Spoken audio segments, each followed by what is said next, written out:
Oh, akala ko bang nawawala yung isang anak ni Ramon? Attorney naman, huwag ka maniwala dyan. May sakit kasi sa utak yan. Wala akong sakit, attorney. Maniwala ka, please.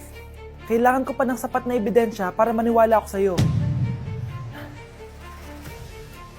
Sige na, babalik na lang ako.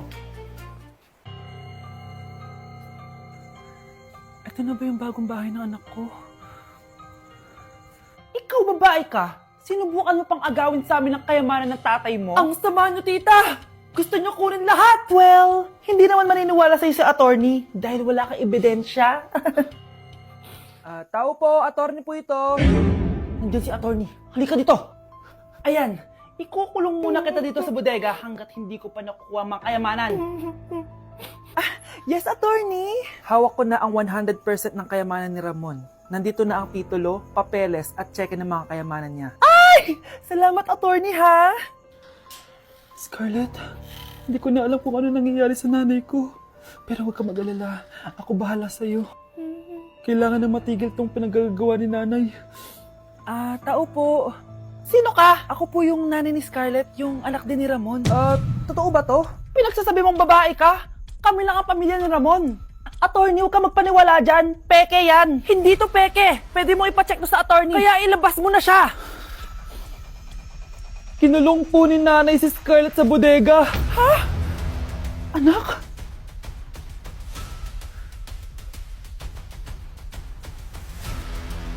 Wow! Anak, di ako makapaniwalang may pinapatayo na tayong bahay. Nay, deserve natin to.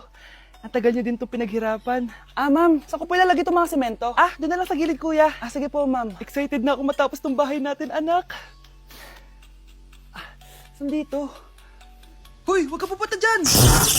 Grabe nangyari sa kanya. Naman siya. Ba't ang daming tao? Engineer, anong meron? Ma'am, yung isa sa mga trabahador namin, na kuryente tapos natabunan ng semento.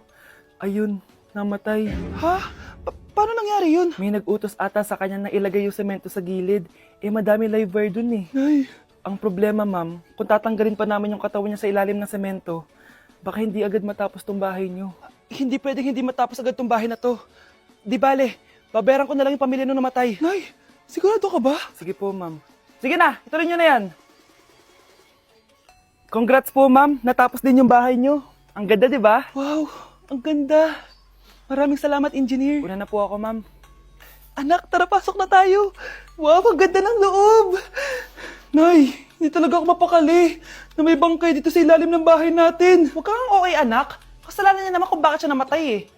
Ay, matutulog na lang ako sa bago kong bahay. Wow, ang ganda ng kwarto ko. Ano yun? Kasalanan mo kung bakit ako namatay. Nay! Okay, class. Last 5 minutes. Hirap naman nito. Be, ano sa gusto number 10? Huwag ka mong mapisalin, Samantha. Mapapagalitan tayo kay ma'am. Tamot mo naman. Ayaw mo akong pakopyahin, ha? Bilisan niyo, class. 1 minute na lang. Ma'am, nangangopya po si Scarlett sa akin, no? Apakasinungaling mo, Samantha. May nangangopya pala dito. Bagsak ka na sa akin, Scarlett. Apakasama talaga ng ugali mo, Samantha. Nay! O anak, anyari sa'yo? Binagsak ako ng teacher ko. Naniwala kasi siya kay Samantha na nangopya daw ako. Totoo ba yun, Scarlett? Hindi, Nay. Siya talaga yung nangopya sa akin. Walang iya yan ah. Humanda siya sa akin. Tara, anak. A few moments later. Ma'am, bakit niyo po kami pinatawag dito? Kasi yung anak mo, sinungaling. Siya naman talaga yung nangopya kay Scarlett eh. Hindi po totoo yan. Para malaman natin kung sino nagsasabi ng totoo sa inyong dalawa, mag-quiz na lang kayo ulit. Patay ako nito. Humanda ka ng mapahiya, Samantha. Okay, time's up. Pass your papers.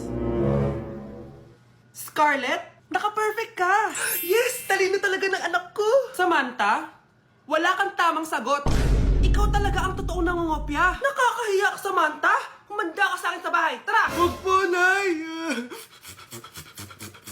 Hoy, Be! Napapansin ko palagi ka dikit ng dikit sa crush ko ah. Kahit anong gawin mo, hindi ka papansinin nun. Lumayo-layo ka dyan. Baka masampal kita nito, bura mukha mo. A few moments later. Thank you. Wow, sana all. Ang corny naman! Ano kaya nakakakilig dun? May inggitera na naman sa gilid ko, oh. Palibhasa, walang magbibigay sa kanya neto. Aanhin ko yan, Be! Yung bulaklak na hawak mo, bukas, lanta na yan.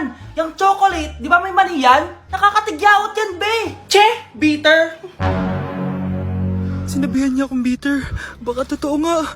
Ayoko maging bitter. Hi, wala naman nagmamahal sa akin. Mamamatay na lang ba talaga akong mag-isa? Hi. Para sa'yo to.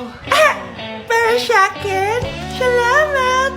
Ang sarap pala makatanggap ng ganito. Asan na yung bayad? Bayad? Binibenta ko yung te. Asan na yung bayad? Para makabenta na ako dun. Oh, ito. Happy Valentine's.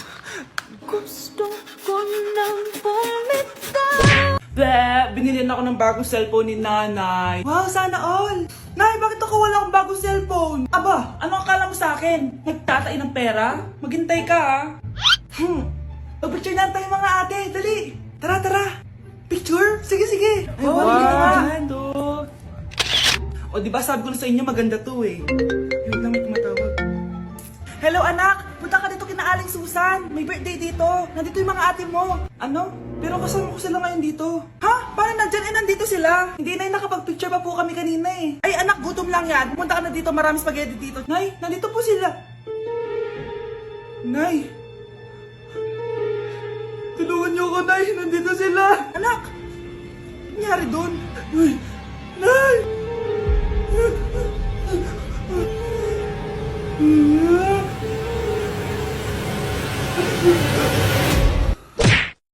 Anak! Ano yun, Nay? Lagi mong tatandaan na lahat ng bagay dito sa mundo pwede mong makuha. Basta maniwala ka lang. Talaga po, Nay. Ang galing naman po. A few moments later. Kailan kaya ako magkakajowa? Lagi mong tatandaan na lahat ng bagay dito sa mundo pwede mong makuha. Basta maniwala ka lang. Malapit na ako magkajowa! Uy, yun ang ginagawa mo. Maniniwala ako na magkakajowa na ako. Magkakajowa na ako. Magkakajowa na ako. Magkakajowa na ako. Hi kuya, crush po kita. Magkakajowa na ako. Magkakajowa na ako. Magkakajowa na ako. Magkakajowa na ako! Hoy kayo ah, matulog na kayo. Papatin ko na yung wifi. Sige na. Buti na lang may data ako. Babe, okay na. Babe, para kang tae. Bakit naman, babe? Kasi di kita kayang paglaruan. Parang tanga to. Ano ba yan natin? Likot-likot mo. Nagre-review ako dito. Alam mo, kailangan mo ng jowa kasi ang boring ng buhay mo. Ate, di ko kailangan ng jowa, okay? Kailangan ko maging top 1 sa school namin. Kuya. Sino ba naman tao natutulog na nakasalamin? Ngeta naman, Kyle! Natutulog ako, di ba? Hindi ako yun na. Natutulog ako eh. Kung ayaw matulog, mapatulog ka.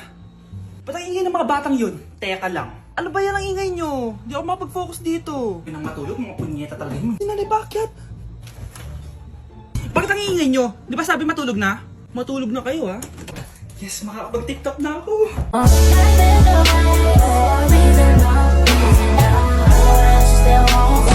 Anak, maganda ka na. Dadating yung mayaman kong boss. Ah, sige po, Nay. Alimos po. Umalis ka nga dito. Baka makita ka pa ng boss ko. Sige na po. Pangkain ko lang po. Gutom na ako eh. Lumayas ka na. Ang dumi mo. Huwag ka nang babalik dito, ha? Oh, ito. Bili ka ng pagkain. Masasama talaga ugali ng mga yan. Thank you po. Pagpalain po sana kayo. Sige na. A few moments later. Ah, boss, kamusta? Alam mo naman bakit nandito ako, di ba? Ah, oo. Bibigyan mo ko ng pera. Tama, dahil ang bait mong tao. Wow, Nay. Yayaman na tayo. 1,000,000 ang laman nito. Ah, salamat. Ops! Hindi mo to deserve. Bakit naman? Ang bait ko kaya. Tumutulong kaya ako sa kapwa ko. Parang di naman, Nay.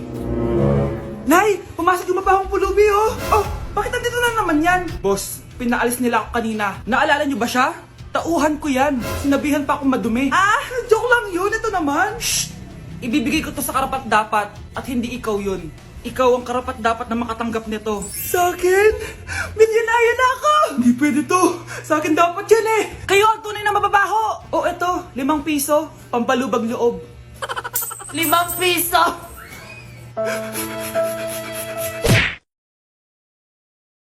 Nay, si tatay may kausap na ibang babae. Ang sweet nila. Ha? Asan tatay mo? Ah, nandun po siya, Nay. Oo, sige, kita tayo mamaya. Hoy, sino kausap mo? kaibigan ko lang sa trabaho. Ganda ng bracelet mo eto. Binigyan lang ng kaibigan ko. Okay. Hello? Nandyan ka pa? Di pa rin kita kasi mag-usap? Sandali na lang to, darling. Umamin ka sa akin. May kabit ka, no? Ako may kabit? Nagpapatawa ka ba? Siguraduhin mo lang. A few moments later. Uy, Mare! Uy, anong balita? Tignan mo yung bracelet na binigay sa akin ng boyfriend ko. Wow, ganda! Ganda, di ba? Sabi niya mahal daw to. Hello po, ma'am? Hinahanap po kasi namin yung nagnakaw ng bracelet.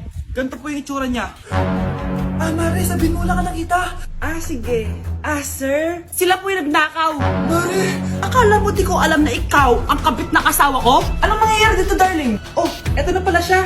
Couple bracelet pa kayo, magpapaliwanag ako, darling! Sumama na kayo sa akin sa presinto. Sige na, huliin nyo na yan. Darling, magpapaliwanag ako. Darling! Walang hiya ka! Magbabayad ka! Hoy, Mare! Pinagkakarat mo daw na buntis anak ko? Totoo naman Tignan mo nga yung tiyan niya, alaki. Basta, hindi buntis anak ko. Ba't di natin siya tanongin, Mare? Anak, halika dito. Yes, Nay? Buntis ka ba? Hindi po, Nay. Bakit ang laki ng tiyan mo? Bloated lang po ako, Nay. Uminom po kasi ako ng soft kanina. Oh, bloated lang pala Pinagsasabi mo dyan. Bahala ka kung ayaw mo maniwala. Sumasakit tiyan ko. Oh, ayan na, mga anak na. Anak, napapano ka?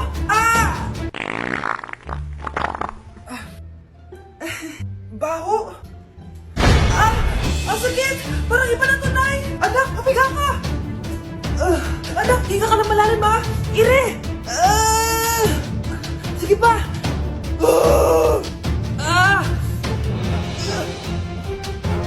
Baby. Sorry, Nay. Tinago ko sa'yo na buntis ako. Okay lang, anak. Pero sinong tatay nito? Ang tatay ng anak ko ay ang anak ni tita.